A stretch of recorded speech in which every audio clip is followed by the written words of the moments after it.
so what are we doing? We are getting ready to go to cruising the coast.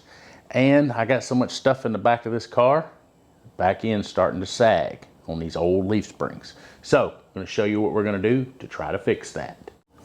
All right, so what we have there is a set of overload springs. They are for a truck. They're universal, they're truck or car, either or.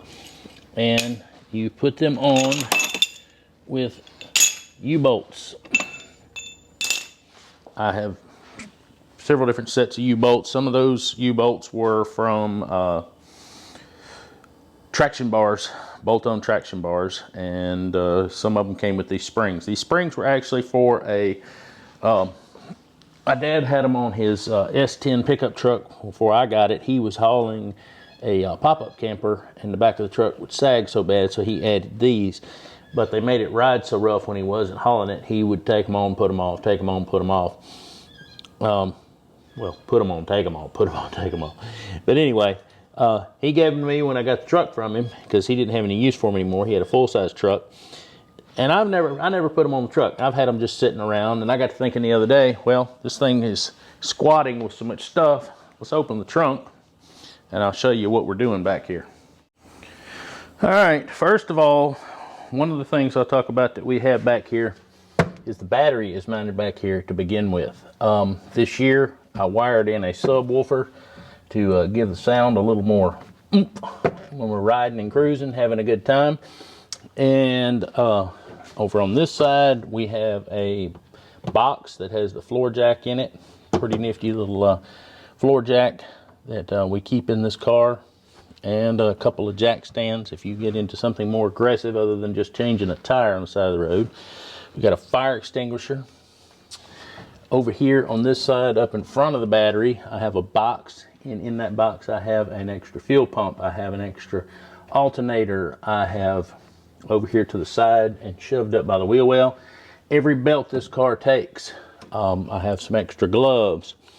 We still have got to put our tools back here, and we've got to put a spare tire back here, and I may end up putting a piece of luggage back here if it'll fit. If the luggage don't fit, it'll just sit in the back seat. But anyway, there's just not a lot of travel, and I'm not but about halfway done loading this car. So I'm just thinking that I'm gonna need to add the extra leaf spring capacity so that this thing is not sagging all the way out in the rear end, and I still end up with some suspension travel. And it will help with the because this old car likes to wallow, because these old springs are kind of soft. So anyway, let's get it jacked up, get it up in the air, and see how these springs are going to fit.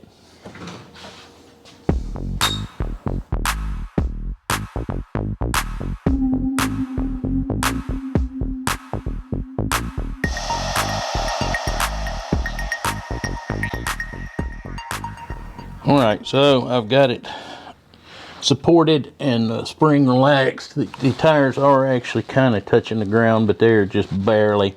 It allows that leaf spring to, whoa, getting light struck there. Allows the leaf spring to, you know, relax a little bit, or a lot. And that's how you have to put these helper springs on, is with the leaf spring relaxed. So let me set you down there a second, grab one of these springs, see if I can do this with one hand while running the camera with the other.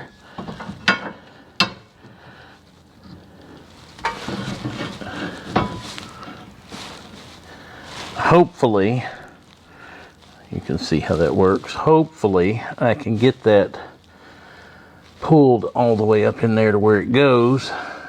That light shining off the floor is not helping the matters. But hopefully I've got enough U-bolt to be able to pull that up into where I want it to go. And that should give me some added spring boost, because I measured out here.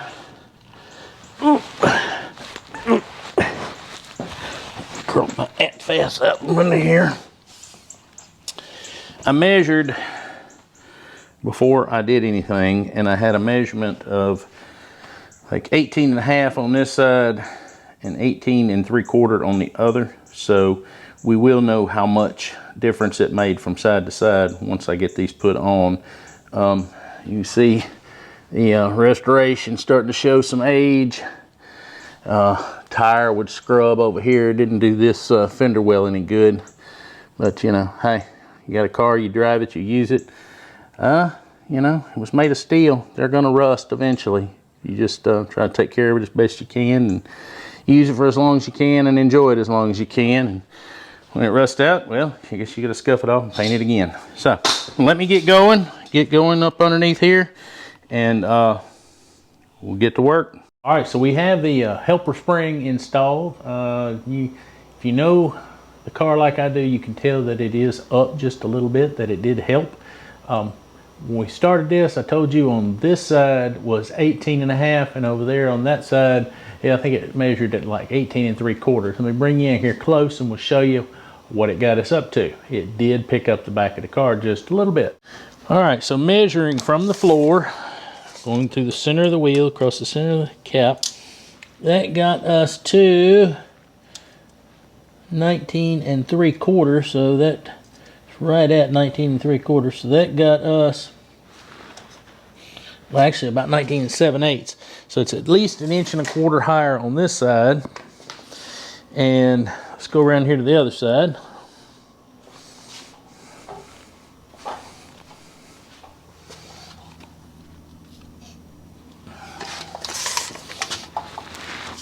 And let's measure it. And it is like right at 19 and, whoop, come on. And it's right at 19 3/4. So this may be an 1/8 difference side to side, which that's not bad dealing with old springs. And I did not unload the vehicle. And it is what it is. I did not unload the vehicle and to start over, but I can definitely tell standing behind it where my knees hit this bumper. Whoop, there we go. That it is definitely higher than it was.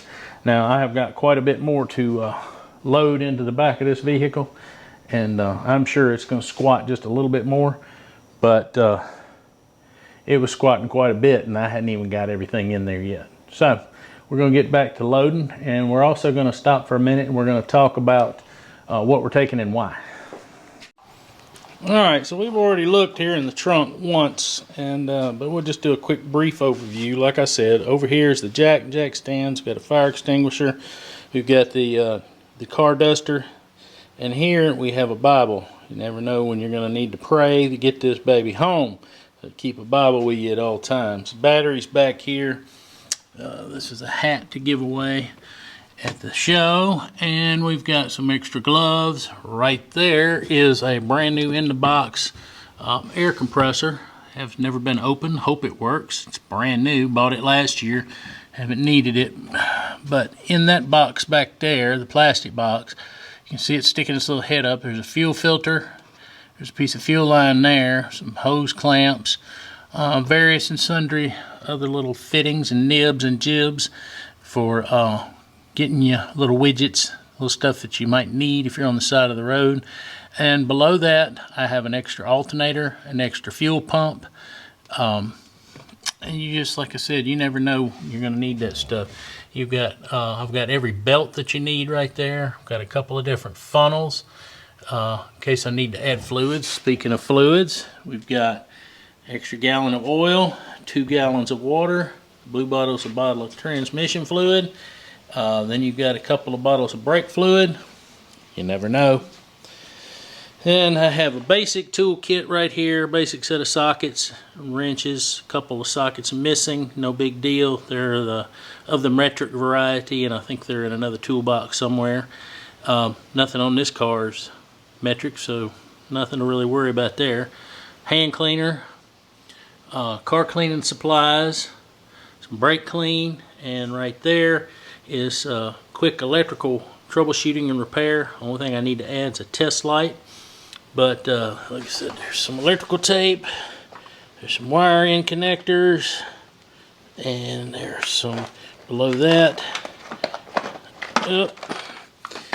Heat shrink tubing, rear wheel bearing. No need to carry it, but I've got it anyway. Don't want it to get lost, so I'll keep it with the car. Some extra lug studs for the rear axle. Right there is a headlamp for your head in case it's dark. And this is a mystery box. Who knows if I'll remember what's in it? The big thing. But basically it's screwdrivers, pliers, a couple extra impacts, hammers, some punches, just various and sundry, and pry bars and various and sundry things like that. And then of course the 1/2-inch drive impact with a spare battery for that impact. Like I said, you just never know when you're going to need some of this stuff. And I know some people go, why carry all this stuff? Well, main reason is this is an old car. It's old technology. This stuff, you know, it does break. It's, you know, it was new 20 years ago, but it's not so new anymore. So you never know. So you carry a few things so you can self-rescue. And here's the other side of that coin. You might not need to rescue yourself. A lot of this stuff on these old cars is, some of this stuff's kind of universal. And you just never know. Somebody else might be broke down and you might be able to help somebody else out and make their day. Well, speaking of helping somebody else out, why don't you go help me out? Why don't you go down there and hit the subscribe button? That would greatly help me out. Or the like button. Either or both. That really helps out the channel, and I do appreciate it. I do answer questions if you come on and ask me something. Sometimes it takes me a couple of weeks to get back, but I do try to answer all of my comments, if at all possible. So, we're going to Cruising the Coast, and hopefully catching up to some people. Going to try my best to catch up with DD Speed Shop. Going to try to catch up with David Newbern and others. There's a bunch of others we're going to try to catch up to. Probably going to go live bunch.